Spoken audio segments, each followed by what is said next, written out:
Olá, tudo bem? Espero que sim. Meu nome é William e neste vídeo iremos resolver um exercício de intervalo de confiança para a média quando sigma é desconhecido. Neste caso, como o desvio padrão populacional é desconhecido, não poderemos utilizar a distribuição normal. Assim, utilizaremos a distribuição T de student. Quando usar a distribuição T? O desvio padrão populacional for desconhecido, a população for normalmente distribuída, a amostra é uma amostra aleatória simples. A questão que iremos resolver é a questão 2 da página 82 do livro Estatística, volume 2, da professora Suzy. A questão diz o seguinte: uma pesquisa foi realizada com a finalidade de verificar o número médio de horas que os estudantes do curso de administração de uma faculdade dormem a cada noite. O quadro a seguir apresenta as horas de sono por noite de cada um dos 24 estudantes, aleatoriamente selecionados. Temos aqui o quadro com as horas de sono por noite de cada um dos estudantes e a letra B dessa questão pede o seguinte: assumindo que a população tenha distribuição normal, estima um intervalo de confiança de 95% para o número médio de horas de sono a cada noite para a população. Assim, para estimarmos um intervalo de confiança de 95%, utilizaremos esta fórmula: x barra mais ou menos t crítico vezes o desvio padrão da amostra dividido pela raiz quadrada do número de elementos da amostra. O primeiro passo é extrair os dados da questão. Temos que o número da amostra é 24, o intervalo de confiança de 95%, precisamos encontrar o desvio padrão da amostra e a média da amostra. A distribuição T tem como parâmetro o grau de liberdade. O que seria um grau de liberdade? É a amostra menos 1. Temos que 24 menos 1 é igual a 23. Reorganizando esse quadro de horas de sono dos estudantes, eu fiz uma tabela de frequência com xi em ordem crescente, tá? Com suas respectivas frequências.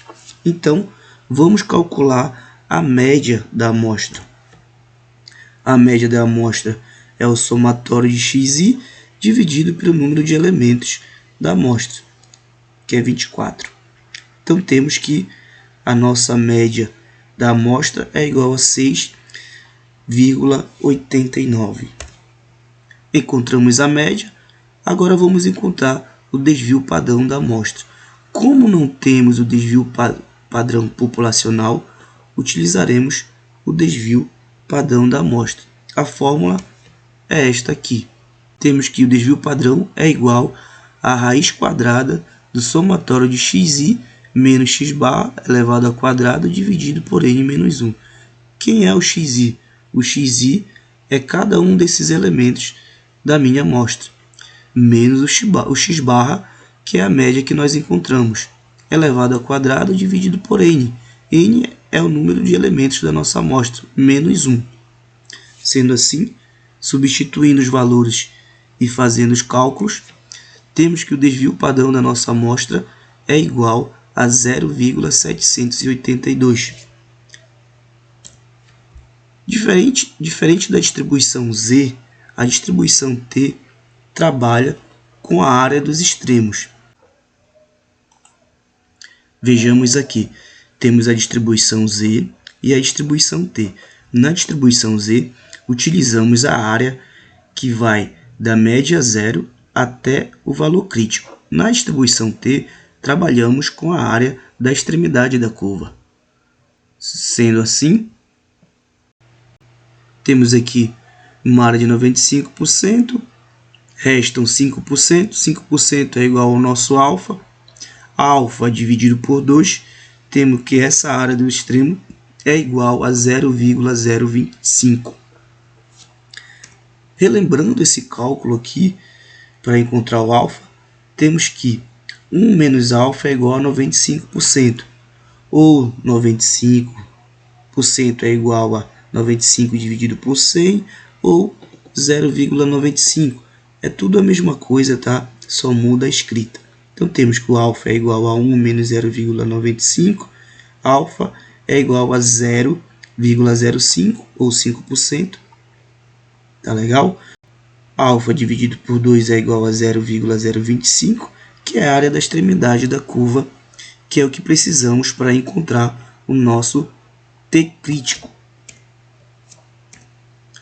Então, o T crítico vai ser igual a área da extremidade da curva e o grau de liberdade.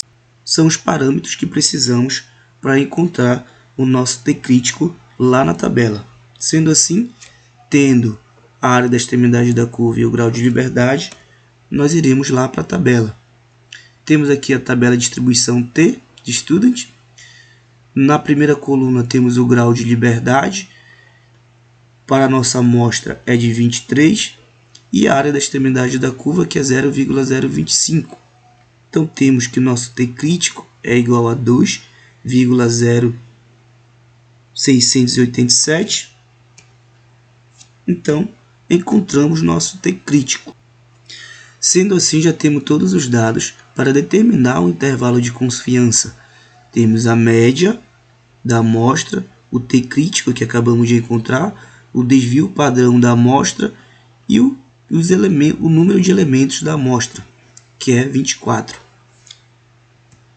Substituindo os valores na fórmula, temos 6,89 a média da amostra, mais ou menos o T crítico vezes o desvio padrão dividido pela raiz quadrada de 24, que é o número de elementos da amostra.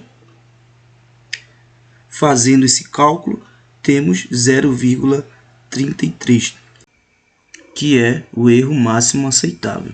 A partir daí, montaremos o intervalo de confiança. Lembrando que a média é a média das horas de sono dos estudantes. Logo, a média menos o erro dará o valor mínimo e a média mais o erro dará o valor máximo do intervalo. Sendo assim, montamos nossa resposta final e podemos interpretar desta forma. Com 95% de confiança, podemos afirmar de que o intervalo de 6,56 horas a 7,22 horas contém verdadeiro tempo médio de horas de sono a cada noite dos estudantes.